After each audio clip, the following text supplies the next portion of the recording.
Recite a salawat, please. Allahumma salli ala Muhammad wa ali Muhammad. أعوذ بالله من الشيطان الرجيم بسم الله الرحمن الرحيم الحمد لله رب العالمين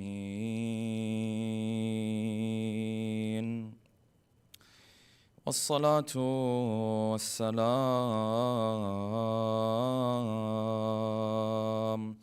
على سيدنا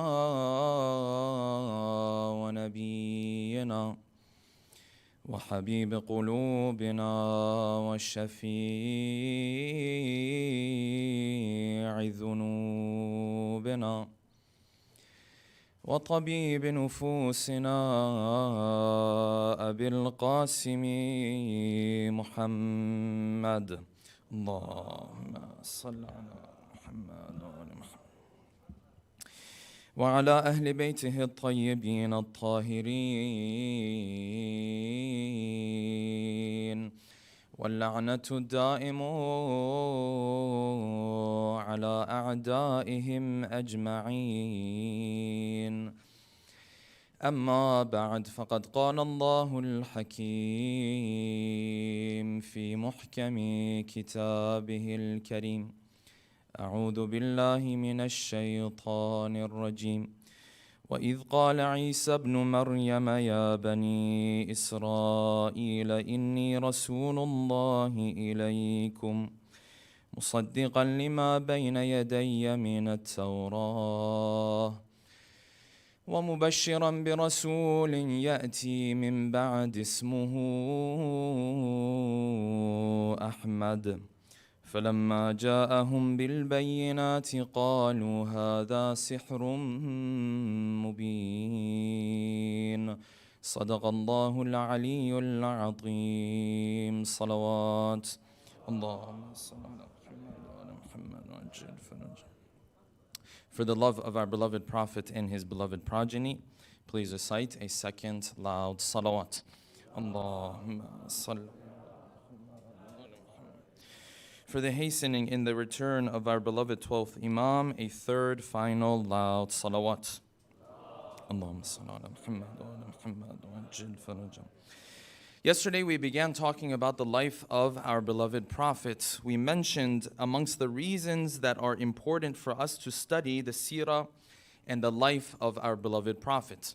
There were two reasons in particular that we highlighted. Number one, the first reason was because everything that the Prophet does, he does by the command of Allah subhanahu wa ta'ala. And hence, the better one understands the life of the Prophet, the better one understands his lifestyle, the better and deeper his understanding will be with regards to the religion of Islam.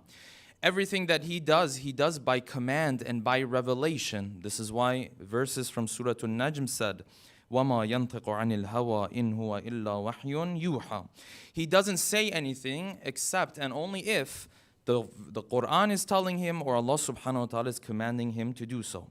And the second reason why studying the Seerah is important that we mentioned yesterday is because the more you get to know who this man is, the more you get to spend time with him, the more you get to interact with him and his lifestyle, the more you fall in love with him and the more affection you build in your heart towards this man. And as we mentioned, inshallah, every step of the way that we move forward with the different chapters of the life of the Prophet, hopefully that love and affection will build even deeper in our hearts as well. Having said that though, the problem with history is that not everything that is said in history about this Prophet of ours is necessarily true. Historians might say things, at the same time we need principles, we need to have filters through which and by which we sift through historical narrations to see what is true about this Prophet of ours and what might be incorrect. And yesterday we mentioned a number of different principles that we might use and utilize in order to sift between what is correct and what is incorrect. And we also mentioned some of the stories that are commonly and widely narrated about the Prophet that we, for example, in the Shia school of thought, or even from amongst the Shia school of thought, we might have theological issues with. We might have issues with the person who's narrating this. We might have issues with it because it doesn't match with the verses of the Quran, and so on and so forth. Hence, not every story that is mentioned out there, whether it's juicy or not juicy, whether it comes with many details about the life of the Prophet or it doesn't come with many details about the life of the Prophet, is not something that we can just take at face value. We'll have to sit down and see and examine to see whether this is a part of history that we can rely on or not. And we also delved into the context of the people of that time and the Arab and the different characteristics that they had, the lack of education that they had, the lack of government that they had, the lack of value towards the female and children that they had, and so on and so forth, and as well as some of the good characteristics that they had that the Prophet used and utilized to combat those negative characteristics. This is where we ended our discussion yesterday. Tonight, inshallah, we'll continue with the discussion by posing the following questions. Number one, what were the two main empires that existed during the time of the Prophet's birth? And why was it that these two huge empires, none of them decided to conquer the land of Arabia? Number two, what was the significance of Quraysh amongst all of the other Arab tribes, and what were they known for? Number three, who were the women who took care of the Prophet when he had no one else to look after him? And how did he remember the good that these women had done to him? And how would he address these women later in his life? Number four, out of all of the uncles of the Prophet, why was it that Abu Talib at the end of the day ended up being the one who would take the Prophet into his own household? And number five, and finally, how did the Prophet start his life by not only losing his father, but also his beloved mother at a very young age? Tonight, inshallah, we'll delve into these 5 questions with a loud salawat ala Muhammadin wa ali Muhammad.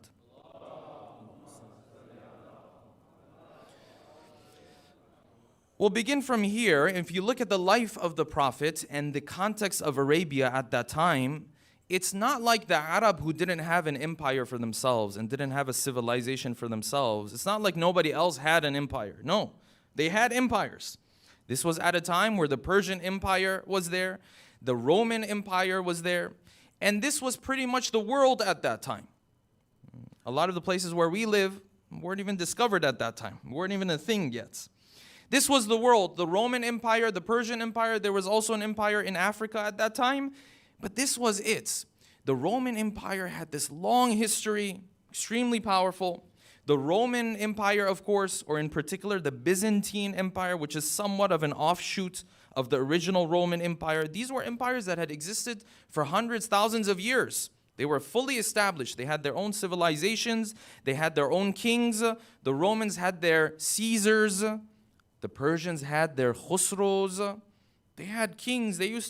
And these two empires were in constant combat with one another. For 200, 300 years, they had wars with one another, going back and forth, because if you are superpower, you're trying to take away from the other superpower. The Prophet and his life and his people are living within this context. But interestingly enough, for some reason, these two major empires in the world, none of them ever think to themselves to conquer this land of Arabia. You look at the Persian Empire. Tens of countries were part of the Persian Empire. You look at the Byzantine Empire, same thing. But none of them even bothered to think about this Arabian Peninsula. Why? Because it had such severe lack of natural resources. It was such a difficult place to live, people didn't even care about it. And of course, from the perspective of an empire, it's a land that has no value. From the perspective of Allah subhanahu wa ta'ala, this is Allah subhanahu wa ta'ala paving the way for the Prophet to come into the picture and now have his own place and his own government. Imagine how things would have been different if the Prophet wanted to begin his message but under the Persian Empire or under the Roman Empire, versus now where the land is free. Yes, there are a number of tribes. There's a bunch of tribes there. Yes? But there's no unified government that is ruling over this land. Would the Prophet had even lived if there was one unifying government that didn't want him to live? You never know. This is a different story altogether. But none of them even bothered to conquer this area. Why? They said, even if we conquer this place, what does it have to offer? This Arabian Peninsula, it doesn't have much to offer anyways. How many cities are there in this Arabian Peninsula? Not many. The big ones are Mecca, Medina, Ta'if. That's pretty much what you have. There's a bunch of smaller ones. You can call them almost villages. It's Mecca, Medina, Ta'if. That's it. Hours and hours you have to walk in the middle of the desert. What benefit does it have? And it was in this context that the Arab lived in the Arabian Peninsula. And the Arab themselves were of two different categories. Some of them had been living in this peninsula from very long time ago. Some of them had migrated to the land of Arabia. They were called the Arab Qahtani. This was the Arab that was living in Arabia from before. There was Arab Adnani, those who migrated. And the family of our prophets came from Arab Adnani. Why? Because our prophet was the descendant of Ismail, who was the descendant of, or the child of, Ibrahim. Ibrahim was not native to the Arabian Peninsula. What happened to Ibrahim? In the story of Ibrahim, Allah subhanahu wa ta'ala told him to take who? To take his wife and his son and bring them to the land of Arabia. Yes? When nothing else was there. Hence the Prophet's lineage goes back to those Arab who migrated to the land of Arabia. And people have discussions about these two the tribes or these two categories of Arab. That's not something that we want to go deep into.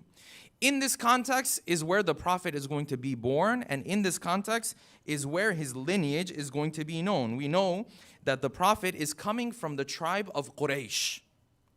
This tribe of Quraysh itself had a number of sub-tribes. There's Bani Umayyah, there's Bani Hashim, Bani Makhzum, Bani Abdiddar, Bani Zuhra, so on and so forth. Some have counted to 25, maybe even more, sub-tribes of Quraysh. Out of all of them, 3 or 4 of them were the most important. Bani Umayyah, Bani Hashim, Bani Makhzum. The head of Bani Umayyah was who? This was none but Abu Sufyan. The head of Bani Hashim was who? Abdul Muttalib, and afterwards Abu Talib, his son. The head of Bani Makhzum was who? None but the famous Abu Jahl. The one who the Prophet later on dubbed and gave him the name, the Fir'aun of my ummah. This is what he called Abu Jahl. And this is how many problems Abu Jahl created. This is the context in which the Prophet is entering into his life. His father, Abdullah, was of course someone who was involved in business trips. So Allah subhanahu wa ta'ala blesses Amina with the Prophet, and she is now pregnant with the Prophet. But when the time of the birth comes, as the days are coming closer and closer, and the mothers know how anxious and worrisome these days are when you come closer and closer, as the days come closer, Amina is waiting for her husband to return back from the trip, from this business trip that he's on. But as she's waiting, and as she is waiting, when the caravan comes back, that had stopped in Medina, has now come back to Mecca, she asks around, she says, "Where's Abdullah?" Say, "Well, Abdullah got sick, and he was not able to come with us back to Mecca." You can imagine what a mother starts to go through in these moments. So Abdul Muttalib, the grandfather of the Prophet, sends another one of his sons to go and check in Medina and see what's happening with Abdullah. They go, and then they come back, and they realize that Abdullah has already passed away. This is how the life of the Prophet now is about to begin. Small side note here. If we're looking at the life of the Prophet just from a materialistic perspective, we would consider this life from the very beginning to be a very unlucky life. Because it didn't just end there with the father, then the mother, then the grandfather. Before the Prophet is even 10 years old, he's already lost 3 different guardians of his. If you and I were to look at a person like this from a materialistic perspective, we say this life, it's already unlucky. Doesn't look too blessed to us. But yet it's the most blessed life that Allah subhanahu wa ta'ala has ever granted to everybody.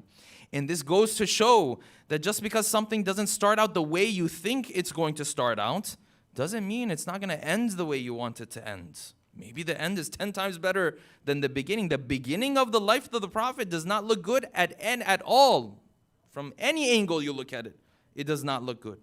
Abdullah has already passed away. The father of the Prophet has already passed away. He doesn't even get to see, based on the mainstream opinion, he doesn't even get to see his father.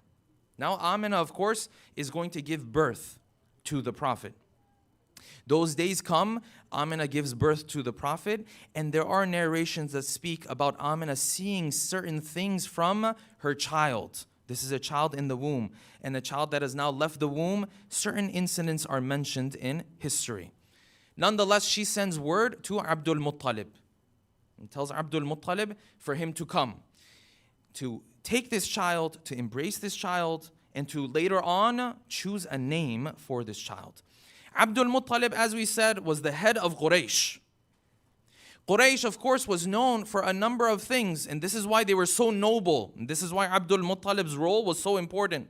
They were known very well because of them being the ones who were in charge of the Kaaba. This was the family who used to take care of the Kaaba. They were a family who were the descendants of Ibrahim and Ismail. This also had its own value. And as we mentioned, they had these trips that they used to go back and forth on. And these trips and the fact that they were around the Kaaba, this is how they used to provide for themselves. And this is why in the verses of the Quran, Allah subhanahu wa ta'ala says, listen, if there's anyone who's supposed to oppose the Prophet, if there's anyone who is going to object to the message of the Prophet, it wasn't supposed to be you guys. Quraysh was not supposed to be the one who was going to oppose the Prophet. Why? Because the Quran says, لِإِلَافِ قُرَيْشِ إِلَافِهِمْ رِحْلَةَ الشِّتَاءِ وَالصَّيْفِ فَلْيَعْبُدُوا رَبَّ هَذَا الْبَيْتِ. Quraysh needs to worship the Lord of this house. Why? الَّذِي أَطْعَمَهُم مِّن جُوعٍ وَآمَنَهُم مِّن خَوْفٍ.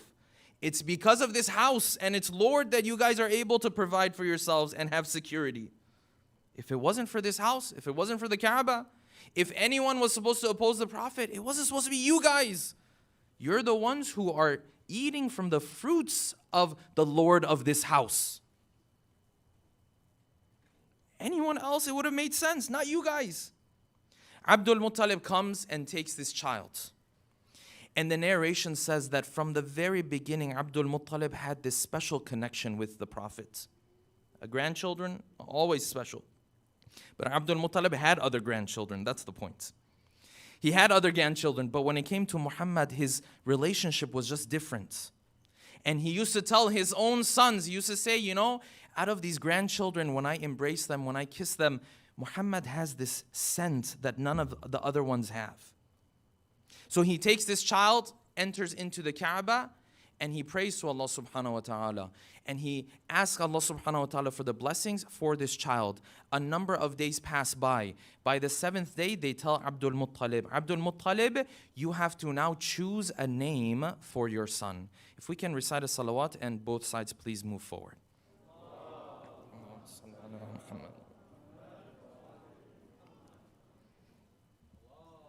اللهم صل على محمد وعلى محمد اللهم صل على محمد وعلى محمد.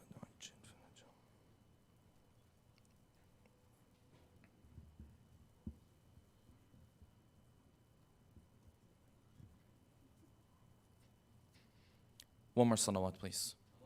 اللهم صل على محمد وعلى محمد.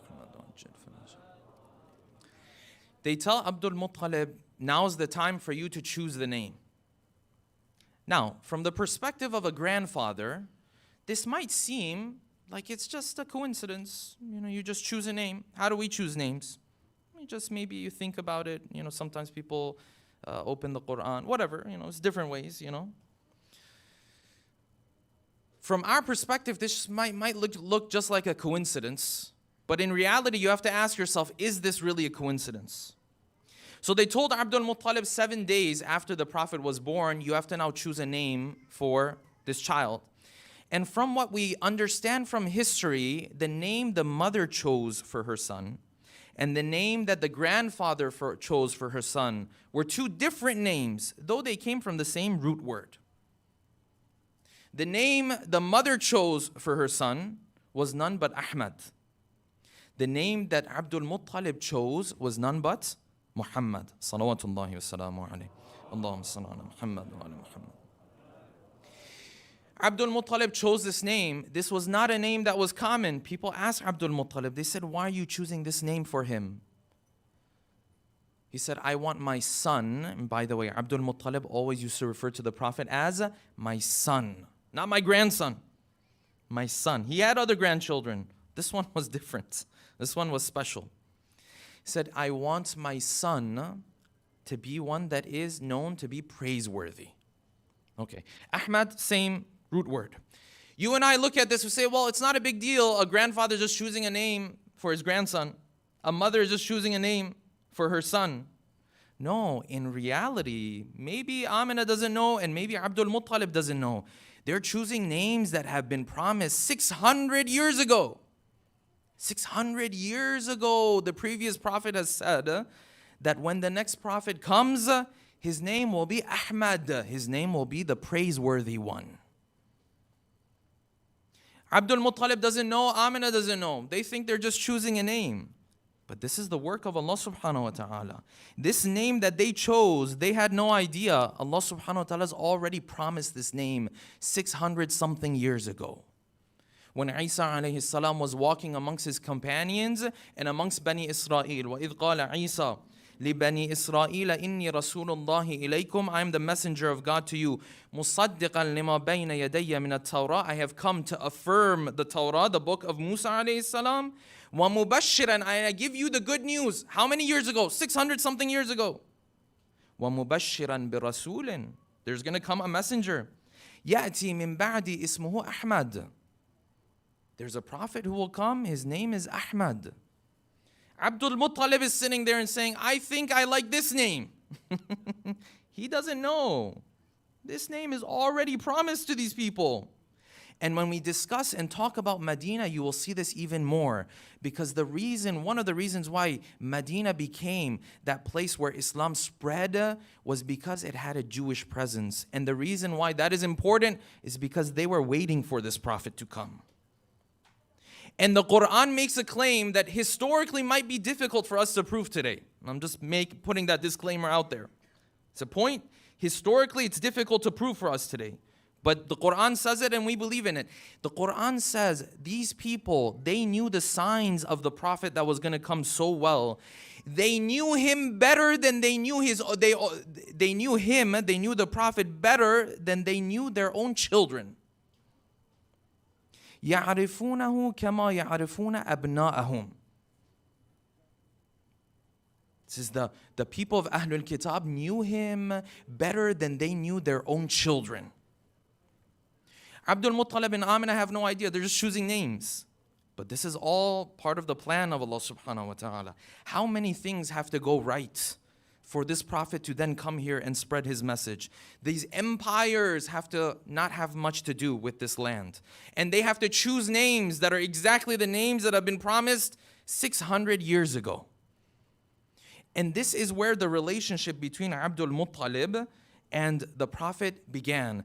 And the narrations tell us that every step of the way Abdul Muttalib showed even more kindness and compassion towards Muhammad. Why? Because Abdul Muttalib was the head of Quraysh at that time. And he had his own place near the Kaaba. And this was a very common thing that Quraysh used to do. You know how we go to work and then in the evening you come back, you sit down, maybe you have a cup of tea, whatever, coffee, whatever it is, right? You relax a little bit. They used to come and sit around the Kaaba to relax. So Abdul Muttalib had this place around the Kaaba where he would sit. No one else was able to sit on that area and that, where they had that blanket or whatever they had put down for him. The others would sit around him, but not there. And the children would come and go. And amongst those children was our Prophet. He used to come and go. And sometimes he would come and sit by his grandfather on this area that they provided for him. And the other uncles of the Prophet, they used to tell him, no, you can't do that. You have to come sit down here. You can't sit up there. That's Abdul Muttalib's place. And Abdul Muttalib used to say, don't bother my son. And he used to take the Prophet. He used to embrace him and kiss him. And he used to say, there's a scent from Muhammad that I have not felt from anybody else. Him, he can come here and stay with me. This child is born. The moment he is born, initially, Thawbiya, this maid of Abu Lahab, starts to nurse this child for a number of days. Hold on to this name, Thawbiya. We're going to come back to it at the end of the talk tonight. Thawbiyah nurses the Prophet for a number of days. When he reaches a certain age, still an infant, when he reaches a certain age, then there was a custom amongst the Arab that they used to send their children out to the outskirts of Mecca to be raised there. Why? You grow up healthier, you grow up stronger, yes? So you're not as pampered as you are living inside of the city. So they used to have this custom where the women who were nursing their own children used to come into Mecca, they used to choose children, they used to go back, and from this they had some sort of income as well, because the family who was giving the child away would then be providing some sort of, income for this fact that they are raising this child. This Prophet of ours is in Mecca. The women are coming now. Amongst those women, this lady known by the name of Halima Sa'adiyya. She was from the tribe of Bani Sa'ad. Halima Sa'adiyya is coming as well. But it's such an interesting story how Allah subhanahu wa ta'ala linked the Prophet with Halima. Because it didn't even go the way you would think it went. What happened? Halima Sa'adiyya is coming. But Halima Sa'adiyya is extremely late. Why? Because she has a camel that's old. They couldn't even ride the camel as they were coming to Mecca. And this camel couldn't give milk anymore either. And it was like, by the end of its life. So she comes with her own son that she is nursing, that she was even struggling to nurse. And her husband, they come into Mecca. And by the time they get to Mecca, everyone has taken the good babies. The well-established families, the families that are wealthy.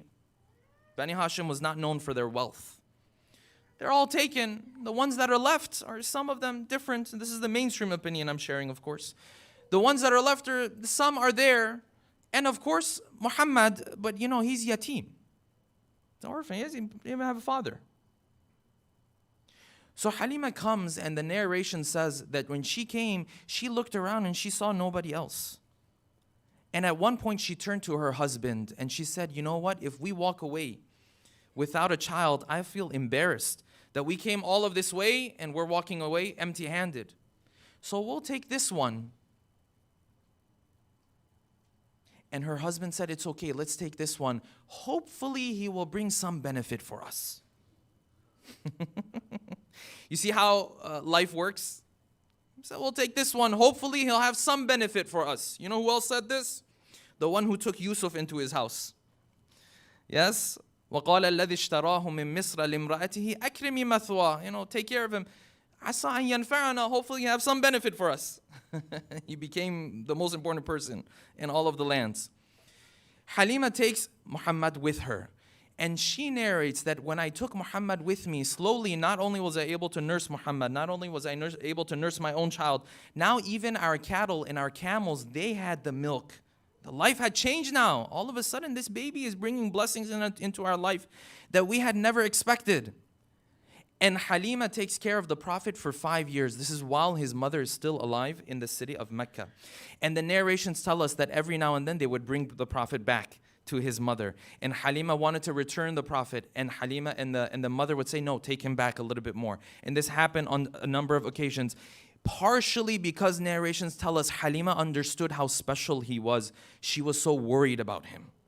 I don't want to be the one who's protecting him because something happens to him. Bring him back to his mother. And his mother kept telling Halima, no, there's something about him. I know he will never be hurt. I know people will not be able to carry out their evil intentions with regards to him. And narrations tell us some of the snippets of the life of the Prophet. They say one day when Halima was sending the children out, she had children of her own, yes, and other children maybe she was taking care of. When they were sending the children out to go and play in the desert, she started to prepare the Prophet as well. Because the Prophet had told her that I want to go and play as well. And she was preparing him, she said, okay, now for your protection, I'm going to put this necklace on you. And this necklace had either a bone or a stone or a rock connected to it. And this was their superstitious belief that this was going to take care of you. Maybe the Prophet is 4, 5, 3. We don't know exactly how old he is at this point. But the narration says that he turned to Halima and he said, my mother. Hold on to this point. We're going to come back to this point. The Prophet used to refer to Halima as his mother. It's not his mother. He used to refer to Halima as his mother. Said, mother, these are not the things that protect human beings. If there's going to be someone who's going to protect me, it's going to be someone else. These things are not going to protect us. These are snippets into the life of the Prophet. This continues until the Prophet reaches the age of 5, 6. Then Amina wants to take her son back to visit the grave of his father in Yathrib or in Medina.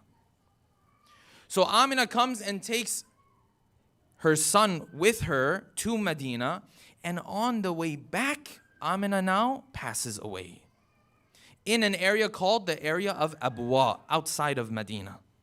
How old is the Prophet at this point? 6 years of age. Does it look like this blessed life, like you're going to change the world? No, it doesn't look like that at all right now, does it? You've lost your father, you lost your mother as well. Now he is granted to Abdul Muttalib.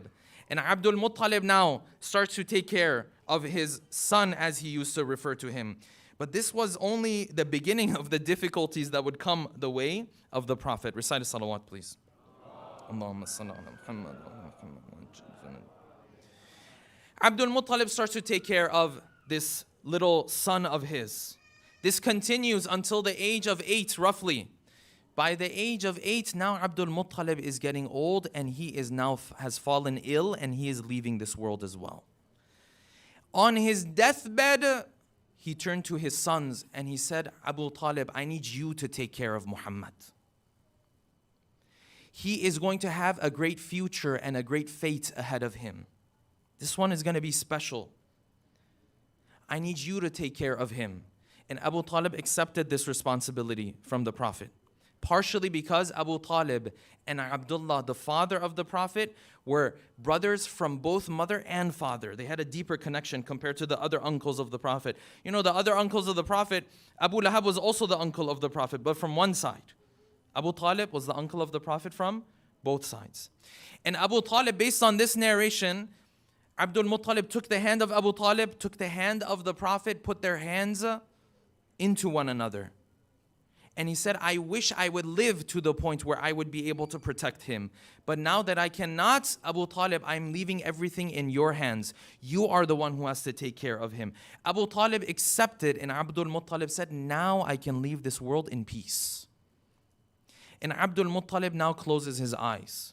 This is the third guardian of the Prophet, who's now already left this world. This life, you and I, if we're the judge, this doesn't look like a blessed life at all. This looks like forgive me, from a materialistic perspective, it looks like a horrible life. Like everyone you get connected to, they end up leaving this world. It's extremely difficult. But that's the way we look at things. We don't see the full picture. Allah subhanahu wa ta'ala sees the full picture. Allah subhanahu wa ta'ala knows what lies ahead of this young little boy who's not even 10 at this age. Abdul Muttalib also leaves this world. Now the guardianship of the Prophet is placed on Abu Talib. And the role that Abu Talib played for the Prophet was a role that you and I will never be able to fully understand. What Abu Talib did for the Prophet, nobody else did for the Prophet. Nobody. And we'll talk about the faith of Abu Talib, because right here, I don't want to go into this discussion too much, just a little sneak peek into the discussion. Right here, you will find a very clear line between the two schools of thought within Islam. Where in the Sunni school of thought, Abu Talib is seen as someone who never embraced the faith of the Prophet. And in the Shia school of thought, there is unanimous opinion and consensus that he did in fact embrace the faith of the Prophet. And sometimes what you hear is said about Abu Talib, it breaks your heart. But these are polemic discussions, and every school of thought has to look at it from their own perspective, and so on and so forth. But the role that Abu Talib played for the Prophet, because the narration says, from the time Abdul Muttalib passed away, Abu Talib did not even leave the Prophet alone. Everywhere he would go with him. And as we'll discuss, when they went to the boycott and they were in the valley of Abu Talib, in Shi'b Abu Talib, he would sleep with the Prophet every night because he was so worried about the life of the prophets. What if they try to come and assassinate him? What if they try to come and kill him? And Abu Talib used to put his own children in the place of the prophets, so that if someone were to come and assassinate him, they would end up killing his own children instead of the prophets. The children of Abu Talib did not sleep in the place of the Prophet once. They slept in the place of the Prophet multiple times. One of them, and the most notable, was the night of Hijrah, we'll discuss. Even before that, this is who Abu Talib was for the Prophet. But there's also the role of another person in the midst of all of this who sometimes goes unmentioned, and that is the wife of Abu Talib. This is who? This is the mother of Ali ibn Abi Talib. Salawatullahi salamu alayhi. Allahumma salli ala Muhammad wa Muhammad. This is the wife, the mother of our beloved Imam. And what you find is that all of these women who took care of the Prophet always remembered what they had done for him. Whether it was Thawbiyah, the narration says he used to send her gifts. Whether it was Ayman later on in his life, whether it was Halima, whether it was Fatima bint Asad, the wife of Abu Talib, he always used to honor them because they took care of me when I had nobody around me. And interestingly enough, to all three of these women, Ayman, Fatima bint Asad, and Halima Sa'adiyah, narrations say the Prophet used to refer to them as my mother. But they're not your mother. Doesn't matter. They did things for me that my mother would have done for me. And in particular, his relationship with Fatima bint Asad was very special. And where do you see this relationship really showing itself and manifesting itself the most? When those moments came, when Ali ibn Abi Talib came to the Prophet and said, Ya Rasulullah, my mother has passed away.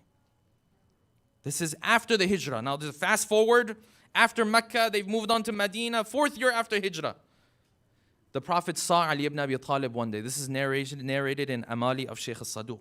Saw Ali ibn Abi Talib one day. He was crying.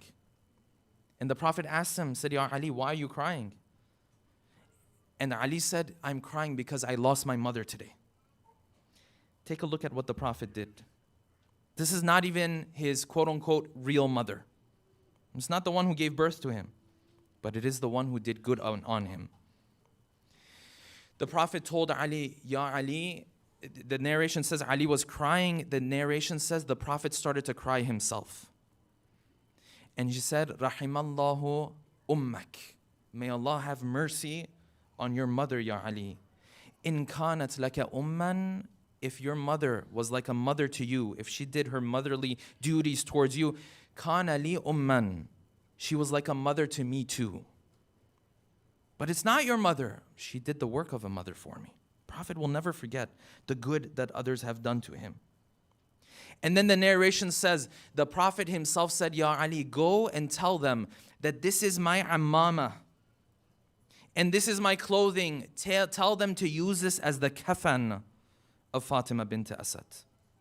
And tell them to do a good job with the ghusl and the kafan, because when that part is done, I am going to come myself to take care of the affairs of Fatima bint Asad. And the narration, they said they did the ghusl and the kafan, and then the Prophet himself came to do the salat. And the narration says the Prophet did a salat for Fatima bint Asad that he had never done the like of for anybody before. Is this Fatima? Did she fight in some battle? No. The Prophet will explain why this woman had this status. He's never going to forget the good that this woman did for her. Did the salat, and before the salat, he recited takbir 40 times. Then they put the grave, he went inside of the grave himself. And he took the body and they put the grave. And then the narration says, in those moments, and you can imagine what the heart of the Prophet is going through. You can imagine what the heart of Ali ibn Abi Talib is going through in these moments. The narration says, ثُمَّ الزَّحَفَ عِنْدَ رَأْسِهَا. Then he came closer to the head of Fatima bint Asad.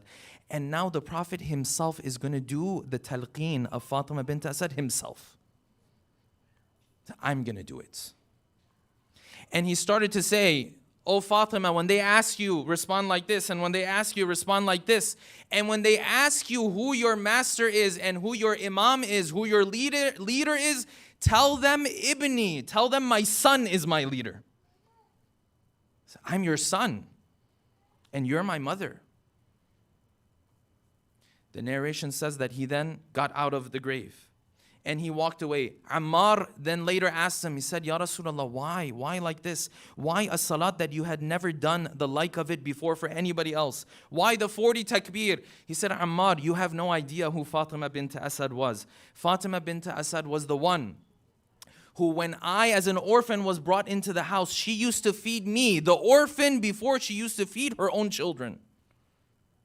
And she used to clothe me before she used to clothe her own children. And she used to bathe me before she used to bathe her own children. There were times her own children might have even gone hungry, but she used to make sure that I, as the orphan in the household, that I am fed well. And then he told Ammar, he said, Ammar, the reason why I recited 40 takbir, because I looked to my left and I looked to my right, and I saw 40 lines of malaika. And for every one of them, I recited a separate takbir. This is the Prophet's seerah, that if someone does good to you, you are to never forget that good. How many of these women did the Prophet refer to as my mother? They're like my mother. But Ya Rasulullah, you only have one mother. No, they did the work of a mother for me. I will never forget the good that they have done for me. This is the lesson that we learn. And of course, a woman like this, who feeds the orphan before she feeds her own children, of course a woman like this has the status of having her own child born in the Kaaba. No doubt. If you and I did things like this as well, this is how you gain the status. You don't gain the status because you're related to the Prophet. You gain the status because you feed the orphan before you feed your own child. These are the lessons that we learn from the life of our beloved Prophet. With that, inshallah, we'll end tonight's talk. Tomorrow, inshallah, or not tomorrow, Thursday, inshallah, we'll continue with the topic and we'll get into the youth and then afterwards the marriage of the Prophet as well. Before I end, inshallah, let us take a moment to recite Surah Al-Fatiha for all of our marhumin and marhumat, especially the marhumin and marhumat of the sponsors of tonight's program, as well as the sponsors from the St. Louis community, with a loud salawat ala Muhammadin wa ali Muhammad.